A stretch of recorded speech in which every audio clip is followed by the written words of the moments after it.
वे अपनी पत्नी सीता के साथ ही अपना पूरा जीवन व्यतीत करेंगे, जिसे सुन सीता स्तब्ध रह जाती हैं। वही श्री राम अपने इस वचन का आजीवन निर्वाह करते हैं और इस तरह इस महाकाव्य के बालकांड में भगवान राम और देवी सीता मर्यादा का एक नया इतिहास रचते हैं और अपने जीवन से संपूर्ण मानव जाति को पति पत्नी के धर्म का बोध कराते हैं। अयोध्या कांड। महर्षि वाल्मीकि अधारा रचित महाकाव्य रामायण का अयोध्या कांड दूसरा भाग है, जिसमें अयोध्या के राजा दशरथ को प्रभु राम को राजगद्दी पर बिठाने का विचार, राम के राज्याभिषेक की तैयारी, राम को युवराज बनाए जाने पर दासी मंथरा का कैई को भड़काना, कैई का कोप भवन में प्रवेश, राजा दशरथ से कैई का वरदान मांगना, राजा दशरथ की चिंता, भरत को राज्याभिषेक और राम को 14 साल का वनवास, राजा दशरथ का अपनी पत्नी सुमित्रा के पास विलाप करते हुए प्राण त्याग का वर्णन किया गया है। आपको बता दें कि इस महाकाव्य के अयोध्या कांड में 119 सर्ग हैं और इस सर्गों में 4286 श्लोक शामिल किए गए हैं। इस कांड का पाठ पुत्र जन्म, विवाह और गुरुदर्शन के लिए किया जाना चाहिए। श्री राम के राज्याभिषेक की तैयारी।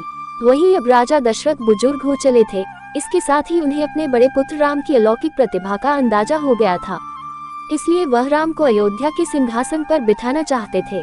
वही दूसरी तरफ अयोध्या नगरी की पूरी प्रजा भी श्री राम अधारा किए कामों से बेहद प्रसन्न थी, क्योंकि श्री राम बेहद परोपकारी और उदार हृदय के थे और प्रजा चाहती थी प्रभु राम अयोध्या नगरी के राज सिंहासन पर बैठे। इसके लिए राजा दशरथ ने अपने सभी मंत्रियों को भी राम के राज्याभिषेक की तैयारी के आदेश दे दिए थे, जिसके बाद राम के राज्याभिषेक की तैयारियां जोरों से शुरू हो गई थी। दासी मंथरा अधारा माता कैई को भड़काना। वही जब राजा दशरथ ने राम को अयोध्या का उत्तराधिकारी बनाने का फैसला लिया तो पहले रानी कैई इस बात से खुश थी, लेकिन कैई की दासी मंथरा को ये बिल्कुल पसंद नहीं आया। उसने रानी कैई को इस बात पर खुश देखकर नाराजगी जताई और फिर रानी कैई को भड़काना शुरू कर दिया और फिर मंथरा रानी कैई की बुद्धि फेर दी। मंथरा ने रानी कैई से उनके पुत्र भरत को उत्तराधिकारी बनाने के लिए कहा और सलाह दी कि रानी कैई को इसके लिए क्या करना चाहिए। तब दासी मंथरा ने राजा दशरथ द्वारा दिए गए 2 वचनों के बारे में कहा। इसके बाद कैई अपनी दासी की सलाह पर कोप भवन चली गई। रानी कैई का कोप भवन जाना।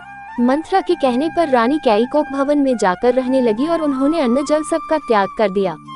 वहीं दूसरी तरफ राजा दशरथ अपने पुत्र राम के राज्याभिषेक को लेकर काफी खुश थे और पूरा महल खुशियां मना रहा था, और यह खुशी राजा दशरथ अपनी प्रिय रानी कैई से भी बांटना चाहते थे। इसके लिए वे कैई के कक्ष में जाते हैं, लेकिन वहां जाकर वे रानी कैई की हालत देखकर उनकी चिंता के बारे में पूछते हैं। तब रानी कैई उनकी किसी भी बात का कोई जवाब नहीं देती है। तब राजा दशरथ उन्हें अपने राम के राज्याभिषेक करने के फैसले के बारे में बताते हैं, जिसके बाद रानी कैई मंथरा के बहकावे में आकर राजा दशरथ से 2 वचन मांगती हैं, जो कि राजा दशरथ ने कई साल पहले उनकी जान बचाने के लिए कैकेयी से मांगने के लिए कहा था। रानी कैकेयी राजा दशरथ से अपने पहले वचन के रूप में राम को 14 साल का वनवास और दूसरे वचन के रूप में अपने पुत्र भरत को अयोध्या के राज सिंहासन पर बिठाने के लिए कहती हैं। कैई के इन दोनों वचनों को सुना राजा दशरथ चौंक गए और फिर कैई को समझाते हुए इन दोनों वचनों पर दोबारा से विचार करने और इन वचनों को वापस लेने के लिए बोले, लेकिन कैई अपनी बात पर अटल रही। श्री राम को 14 वर्ष का वनवास। रानी कैई के दोनों वचनों को सुनकर राजा दशरथ बेहद आहत हुए थे और वे रानी कैई के दोनों वचनों को मानने से मना कर देते हैं, लेकिन रानी कैई कहती है कि ये रघुकुल की रीति है कि प्राण जाए पर वचन नहीं जाए और आप अपने वचनों से पीछे नहीं हट सकते। इस तरह राजा दशरथ को रानी कैई के वचनों का न चाहते हुए भी मानना पड़ता है। इसके बाद उन्होंने भरत को राजगद्दी सौंप दी और प्रभु राम को 14 साल के लिए वनवास जाने के लिए कहा। वही भगवान राम तो मर्यादा पुरुषोत्तम थे, इसलिए वे रघुकुल की रीति की रक्षा के लिए और अपने माता पिता की आज्ञा का पालन करने के लिए वनवास जाने को तैयार हो जाते हैं। वही जब माता सीता और उनके भाई लक्ष्मण को वनवास जाने के बारे में पता चला तो उन्होंने भी राम के साथ वनवास जाने का आग्रह किया। पहले तो श्री राम ने माता सीता को वन ले जाने के लिए मना कर दिया। तब सीता ने प्रभु राम से कहा कि जिस वन में आप जाएंगे वही मेरा अयोध्या है और आपके बिना अयोध्या मेरे लिए नरक की तरह है। जिसके बाद वे सीता को अपने साथ ले जाने के लिए तैयार हो गया और बाद में लक्ष्मण को भी अपने साथ वन ले जाने की अनुमति दे दी। दोस्तों, चौथा पार्ट देखने के लिए मेरे चैनल को सब्सक्राइब जरूर करें। धन्यवाद।